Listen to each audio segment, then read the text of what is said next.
Yan, tapos na ako at okay na pumunta sa school. Yan, pugi-pugihan yarn.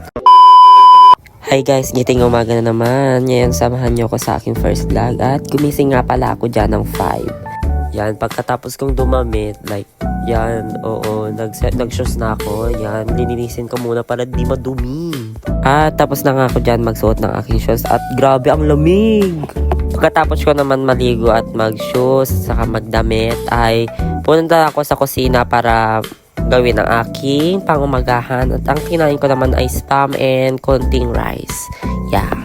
Pagkatapos kong prepare ang aking pangumagahan, syempre kinain ko naman naman. Tapos yan, nung patapos na ako talagang kumain, talagang sinuot ko na kaagad yung aking pulo. Tapos yan, finifix ko ang aking buhok kasi ang gulo. Tapos yan, 6 na, nasa bahay pa ako. Late na talaga ako dyan. Kaya pagpasensyahan nyo nga pala ang aking boss kasi may sipon at ubo talaga ako ngayon.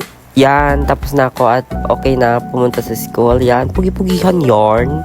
Kaya yan, nagpahatid na ako kay Papa. Yan, kitang-kita nyo, nandyan na yung sun, sumisilip na. 6 pa ba yan? Talagang late na talaga ako dyan. Kaya sinabi ko kay Papa, bilisan niya. Kaya yan, binilisan niya talaga. Kaya nag-overpass siya.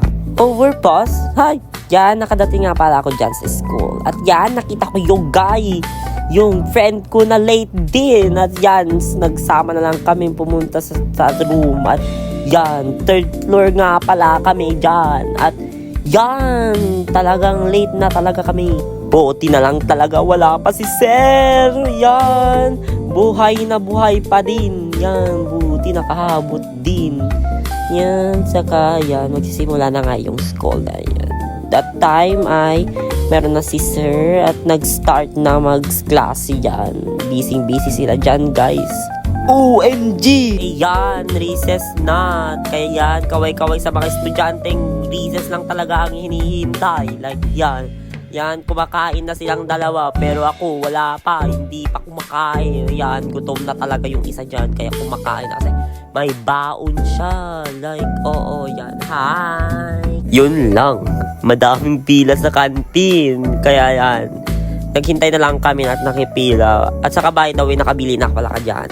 At yan, uwian na. Pagkatapos nga ba nung recess, pagkatapos ng 3 subject, natapos na dyan. At saka, umuwi na kami. At yun, hinintay ako ng aking dalawang friends na like that. Yan, pagkatapos naming maglakad galing sa school, yan, pumunta kami sa Central para kumain. Yan, para wavesan din ang gutom, guys. Yan, like, yan, oh, baliw-baliwan na naman dyan. Kaya, yan, nung tapos kaming kumain, umuwi na kami, naghihiwalay-hiwalay na kami. Uy, hiwalay! Ay!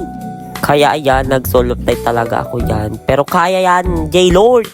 Talagang pinanindigan ko yung solo flight ko dyan. Kaya yan. Kasi iniwan ako ng dalawa. Hoy! Uy! Talagang pinanindigan ko pagiging solo flight ko dyan. Pero at least, mag-isa ako dyan. Kaya yan, mag-isa ako pumunta sa troda namin sa tricyclean. Pero ang gulo ng buhok ko dyan, stress pa. Ay, stress? Uy! Kaya yan, solo pa din sa tricycle. Talagang mag-isa pa rin sa tricycle. Kaya yan, free akong mag-video dyan. Kaya yan, pauwi na ako. Kaya bye-bye.